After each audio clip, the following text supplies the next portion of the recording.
Okay, welcome to the deep dive. We're about to take a serious look into some really fascinating source material today. We're digging into a summary of a book that, well, it's definitely shifted a lot of perspectives on money over the years. Robert Kiyosaki's Rich Dad, Poor Dad. That's right. And our goal here really is to unpack the main ideas from this material. Specifically looking at the big differences it draws in how, the rich approach money compared to the poor and middle class. Yeah, and maybe the most surprising idea right up front. The source basically says getting rich isn't really about how much you earn. Not primarily, anyway. Exactly. The core idea presented is flipping the script. It's not about you working for money. It's about getting your money to work for you. And Kiyosaki sets this up using the contrast between his two dads, right? His actual father, the quote-unquote poor dad, and his friend's dad, the rich dad. Right. The different advice they gave him is how these core concepts kind of come to light in the book. So let's start with that fundamental difference the summary lays out. Poor and middle class, they work for money. That's the basic model described. Trading time for a paycheck, essentially. Salary, wages, that sort of thing. Whereas the rich, according to the source, are focused on something else. They prioritize making money itself generate more money. It's about leverage, using capital to create more capital. A totally different focus. It really is. And that connects to the point you just made, challenging that common idea that it's all about how much you earn. Yeah, that's what we usually hear, isn't it? Get a raise, get a higher paying job. But this source argues it's not the full picture. Maybe not even the most critical part. Precisely. The material really hammers home that what really matters is how much money you actually keep and how well you make it grow. It boils down to financial aptitude. Financial aptitude, like understanding the rules of the game. Exactly. Knowing how money works so you can, earn it, sure, but also protect it, keep others from taking it, keep it working for you longer, and really crucially, make it work hard for you. Generate more. Okay, and this leads right into maybe the most famous idea from this book. That critical difference between assets and liabilities. This is absolutely central, foundational. The summary keeps it super simple. An asset puts money in your pocket. Okay. A liability takes money out of your pocket. Sounds almost too simple, but the implication is this is where a lot of financial struggle starts, misunderstanding this. Totally. The source says rich people focus their energy, their money on buying assets. Things that generate income. Well, the poor and middle class, they often buy things they think are assets. But they're actually liabilities by this definition. Yeah. Things that cost them money month after month. Can you give an example from the material? What's a common liability people mistake for an asset? Well, the summary points to things like certain homes or cars.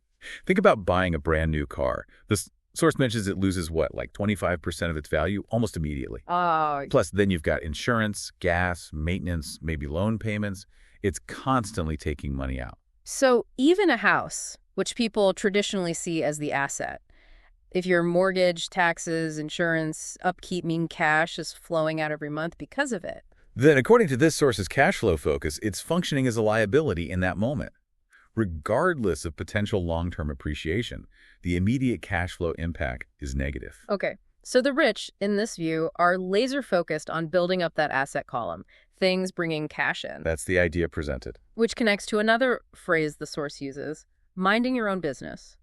But it doesn't mean starting a company in the traditional sense, does it? No, not necessarily. The summary clarifies it means focusing on building and strengthening your asset column. Your business is your collection of assets.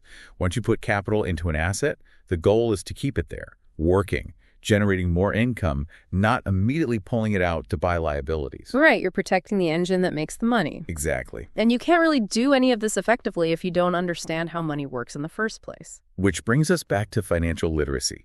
The source is really clear. It's vital.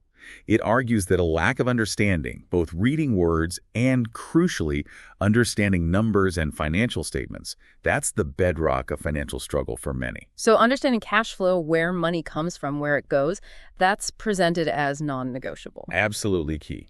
The source suggests many people struggle financially simply because they haven't learned this basic language of money. The material even touches on things like taxes and corporations, right?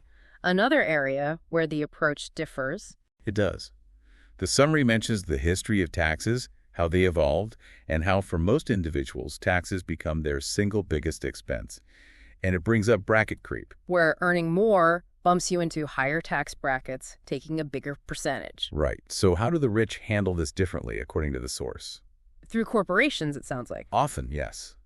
The material mentions Kiyosaki, referencing Garrett Sutton's work on this. The key difference highlighted is the order of things.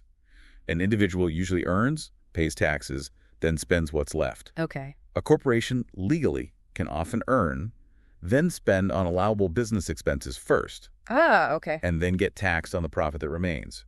The source frames this structure as one of the biggest legal advantages the rich utilize. So it's about understanding the rules, cash flow, legal structures, markets. It sounds like building wealth isn't just about working hard. It requires a specific kind of financial intelligence. That's a really strong theme in the material. Financial intelligence lets the rich see opportunities that others, well, they just don't see. It suggests opportunities are perceived with the mind, not just the eyes. Requires training. And the source even brings up games as a way to learn about yourself financially. Yeah, like board games or simulations. They're presented as tools giving you instant feedback on your financial habits and thinking. Shows you what you know and maybe what you need to work on. Interesting. This fits with another lesson highlighted. Working to learn, not purely for the money. Right. It's a big shift from just seeking job security. The source even has that little acronym for JOB, just over broke. Yeah, I remember that. Instead, the focus is on acquiring valuable skills that help you build assets and financial intelligence. What kinds of skills does the summary emphasize? It lists quite a few.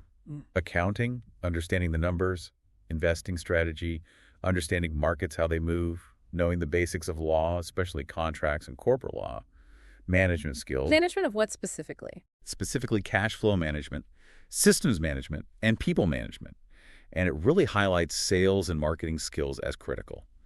Being able to communicate and sell, whether it's a product, service, or yourself. So it's about building your toolkit, your personal capacity, not just renting out your time. Exactly. It's a longer-term play focused on personal growth that ultimately fuels wealth building. Okay. And when it comes to building wealth, the source gets specific about what counts as a real asset. What's on that list? The summary includes things like stocks, bonds, income-generating real estate. That qualifier is important. Right. Cash flow positive. Notes, which are basically IOUs, where someone owes you money with interest. Royalties from intellectual property books, music, patents, and basically anything else that has value, produces income, or appreciates, and crucially, has a ready market. You could sell it if you needed to. So it has to be working for you financially, either through income or reliable appreciation and liquidity. That's the definition presented. It has to positively impact your financial picture. The summary even mentions Kiyosaki's own real estate strategy often involved holding properties for less than 7 years, suggesting a focus on velocity or specific market cycles, perhaps. Interesting. And this difference in focus assets first, it also apparently shows up in how people handle luxuries. Oh, yeah. Big difference highlighted in the material. The rich, according to this source, buy their luxuries last. Meaning Only after their assets have generated enough income to easily pay for those luxuries without impacting the asset base. Okay, so the assets pay for the nice things. Right. Whereas the poor and middle class, the source suggests, tend to buy luxuries first, often using their paycheck, or worse, going into debt for them. So in this view, real luxury isn't just owning the fancy thing, it's that the fancy thing is a result of having built successful income-producing assets. That's the perspective. It's a reward for building the asset column, not something you sacrifice the asset column for. Makes sense. Okay, so if these ideas are out there, financial literacy concepts, asset building, why do so many people, according to the source, still struggle, even if they kind of get the ideas? The source points to 5 main roadblocks, things that stop people from building wealth even if they have some knowledge. Okay, what are they? Let's list them out. First up is fear, specifically the fear of losing money. The source says for most people, the pain of losing is much stronger than the joy of getting rich. That seems psychologically true for a lot of people. What's next? Cynicism, that'll never work, or that's too risky attitude that prevents people from even trying. Then laziness. Laziness, Yep. but not necessarily just sitting around doing nothing. Exactly. The source points out a common form is staying super busy with other things to avoid facing the hard work of learning about money or making financial changes. It's a form of avoidance. Ah, okay. What else? Bad habits, like impulse spending, not saving, prioritizing liabilities over assets in your spending patterns. And finally, Arrogance. Arrogance how? The source suggests it's often a cover-up for ignorance. People who are arrogant about money often don't actually understand it well, but use bravado to hide that fact, which prevents them from learning. That fear one seems really powerful. The fear of loss. How does the material suggest overcoming that? Well, it frames managing fear as a key differentiator. It suggests that winners aren't afraid of losing. Instead, failure inspires them. It's data, a chance to learn and adjust. Losers, on the other hand, are often paralyzed by failure or the thought of failure. So it's about reframing failure. Essentially, yes. Not letting the fear stop you from taking calculated risks. And the laziness point being too busy. What was the antidote suggested for that? The source says when you catch yourself thinking I can't afford it, flip the script. Ask yourself, how can I afford it? Oh, interesting. So it forces problem solving. Exactly. It opens up your mind to possibilities instead of shutting them down. It also suggests, controversially maybe, embracing a little bit of greed, not in a bad way, but asking what's in it for me when you're avoiding something beneficial like learning about finance. It can be a motivator. Huh. A pragmatic take on motivation. And I think the summary mentioned something about giving as part of wealth. Yeah, it touches on the idea that giving money away or being generous is somehow a secret to wealth. The principle mentioned is like giving what you want to receive first can help bring it back to you. It's presented more as a mindset of abundance, maybe, than a direct financial transaction. Interesting perspective. Finally, the source just quickly categorizes income. Right. It lists three main types to be aware of. Ordinary earned income, that's your paycheck from a job. Okay. Portfolio income money from paper assets, like stocks, bonds, mutual funds. And passive income, this is often from things like rental real estate or royalties, where money comes in without you actively trading your time for it on an ongoing basis. Right. Ideally, this is what you want your assets to generate.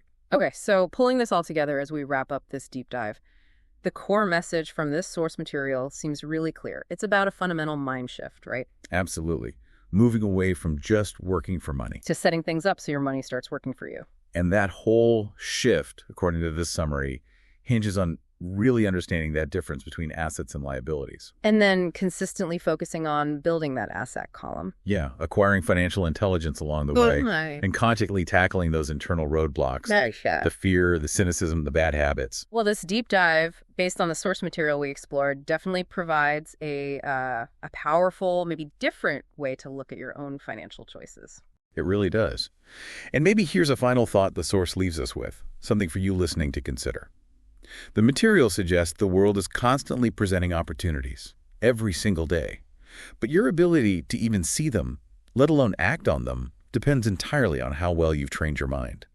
So the question becomes, what opportunities might be sitting right there in front of you that maybe, just maybe, you're not currently equipped to see?